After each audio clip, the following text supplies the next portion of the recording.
Borderland ou O Limite do Medo é um filme que está atualmente lá no Prime Video, que eu já tinha ouvido falar e recentemente algumas pessoas indicaram para eu ver esse filme, algumas pessoas nos comentários do canal, e bem, lá vou eu assistir ao Limite do Medo, e o limite do medo, o limite da paciência e o limite da ruindade também, tá? Um filme inspirado em uma história real que consegue ser mais frustrante do que brutal, e a prova cabal de que nem todo filme brutal vai ser um bom terror impactante, e afinal de contas, que diabo de filme ruim é esse?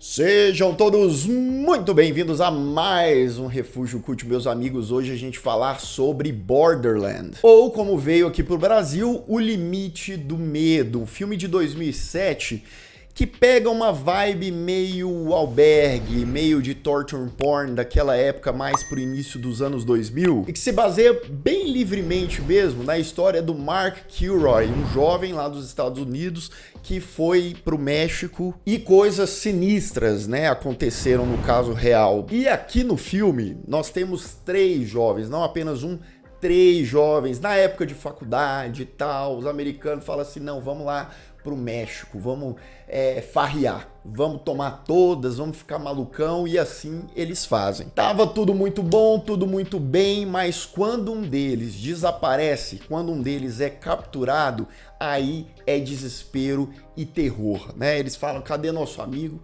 Cadê o nosso jovem merdeiro? Ele desapareceu, e eu posso te adiantar que tem, digamos assim, um culto satânico demoníaco envolvido nessa história. É uma premissa básica para um filme de terror básico, e básico até demais. O Zef Berman é o diretor do filme, e eu acho que ele não consegue dirigir cenas mais de intensidade, cenas de conflito entre os personagens. Tá entre os grandes pontos negativos para mim desse filme. Às vezes uma simples facada que um personagem vai dar no outro é um grande desafio, é uma coisa muito mal orquestrada, muito mal encenada. As coreografias em momento ali de briga, de jogação, joga alguém para lá para cá, é um negócio extremamente engessado, e a maneira como o diretor escolhe para filmar essas cenas, às vezes mais distante, às vezes ali pela costa, bem costa do personagem, para não entregar ali o truque de cena, mas é um negócio que mesmo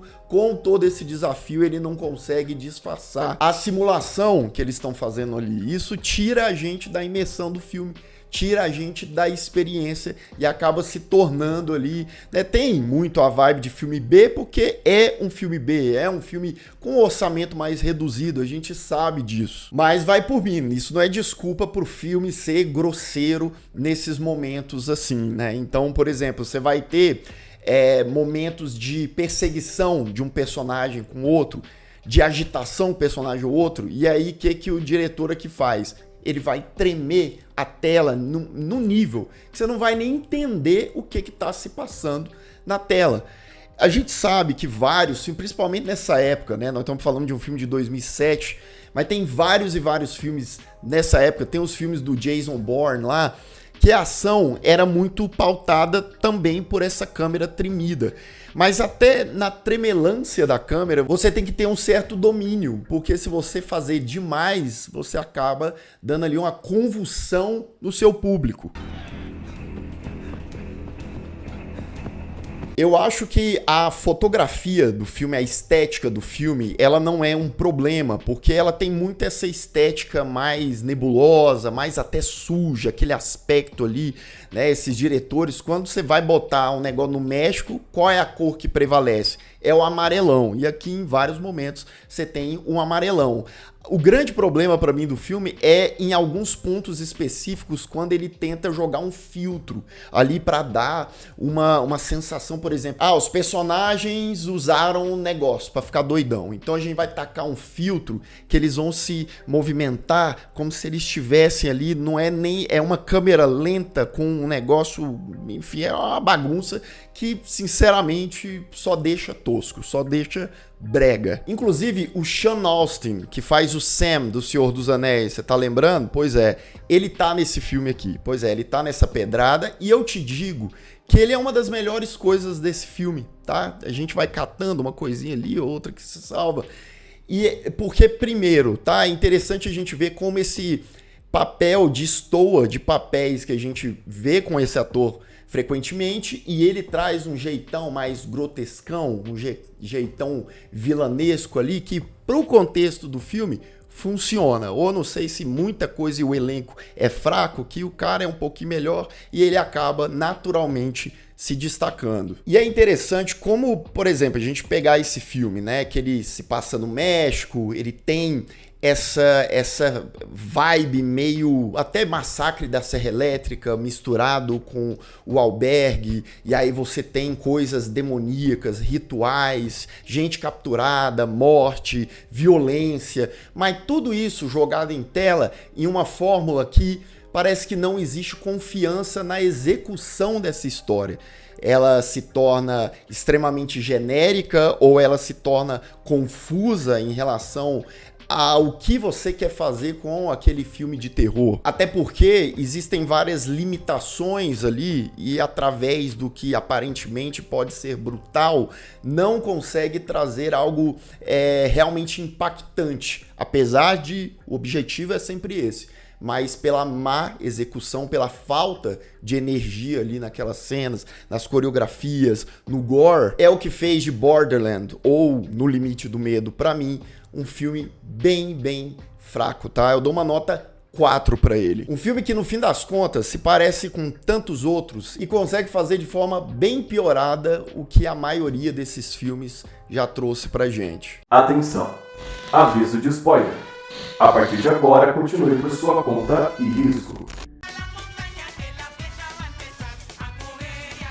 Bem, os três amigos aqui são Ed, Henry e Phil. Phil, que parece até o mais jovem ali, ele é capturado. Ele é capturado pela galera da seita, né? A galera que faz ali rituais, que faz sacrifício, que o personagem do Sean Astin é um empregado de um bambambam lá, do cara que é considerado quase um semideus, um deus ali para eles e, né, eles provavelmente querem sacrificar o menino Phil. E aqui o filme se divide entre o Phil passando os perrengues lá com o Sam depois do Senhor dos Anéis, né? Sabe aqueles negócios, ó, perdeu tudo, olha só, esse ator, esse personagem perdeu tudo. Agora tá capturando os outros, né?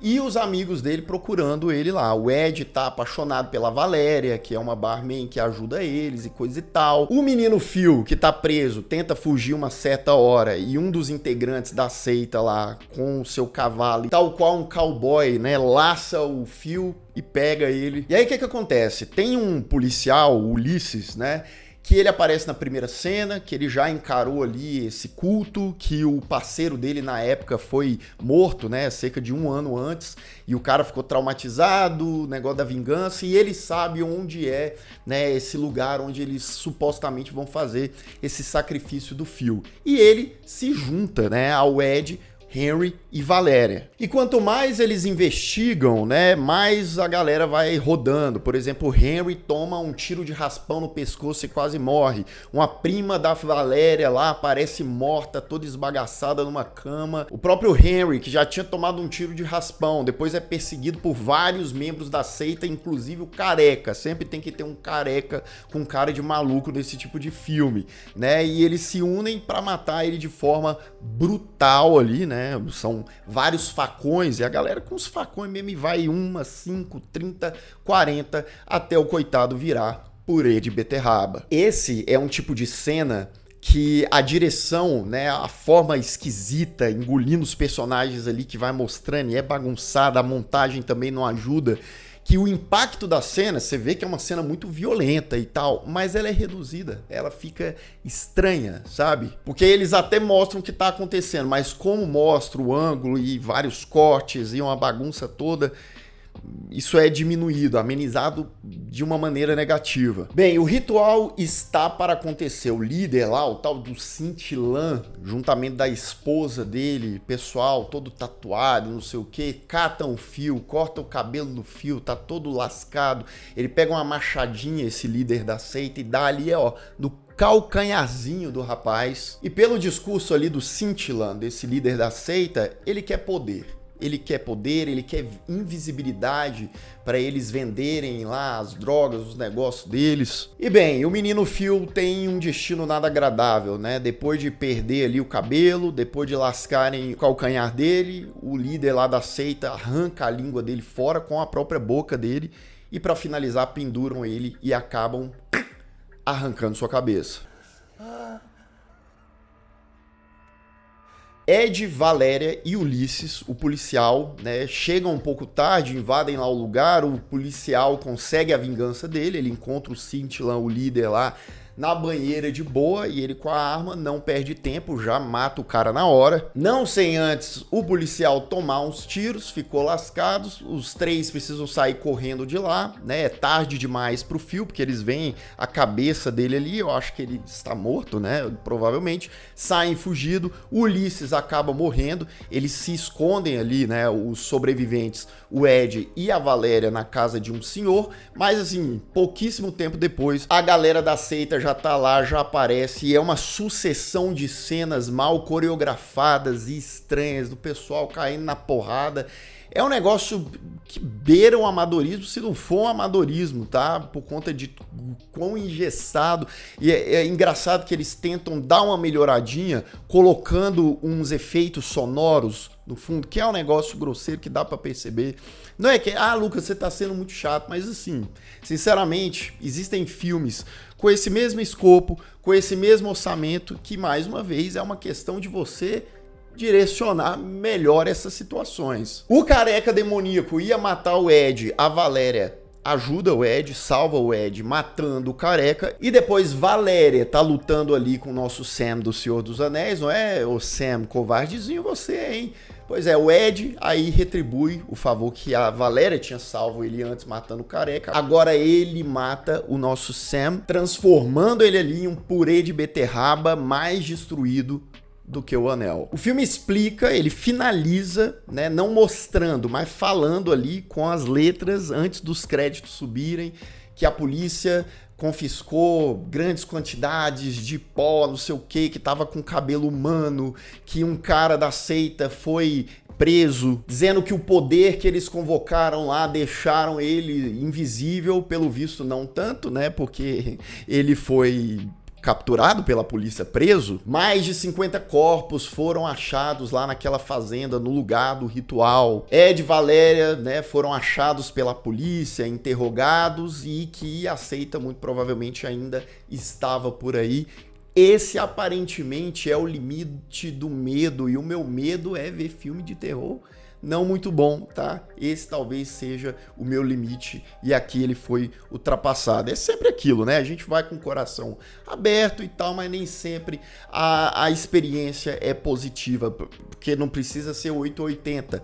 Claro que todas as vezes que eu avalio o filme aqui, eu tento ver o melhor das obras, né? Porque elas têm. Você pode ter um filme que tem lá suas imperfeições, mas às vezes essas imperfeições elas ficam muito à frente, elas ficam muito perceptíveis ao ponto de atrapalhar a experiência com o filme, como é nesse caso aqui. Mas, por um acaso, você viu Borderland, você viu o No Limite do Medo, gostou? Né? Lembrando, tá lá no Prime Video, você pode ver e tirar suas próprias conclusões. E se você ainda não é inscrito aqui no canal, se inscreva aqui embaixo, clique no sininho para receber todas as notificações, deixe o seu like, que ajuda muito o Refúgio Cult, e se torne membro do canal. Claro, se você quiser e puder, além de você ajudar muito o canal, você também tem acesso a conteúdos exclusivos ali feitos para os membros, tá? Link aqui na descrição. E eu vou ficando por aqui, caso você tenha perdido os últimos vídeos do canal, ó, estão aparecendo bem aqui do meu lado, é só clicar e assistir, caso o YouTube não tenha te mandado. Um grande abraço e até mais.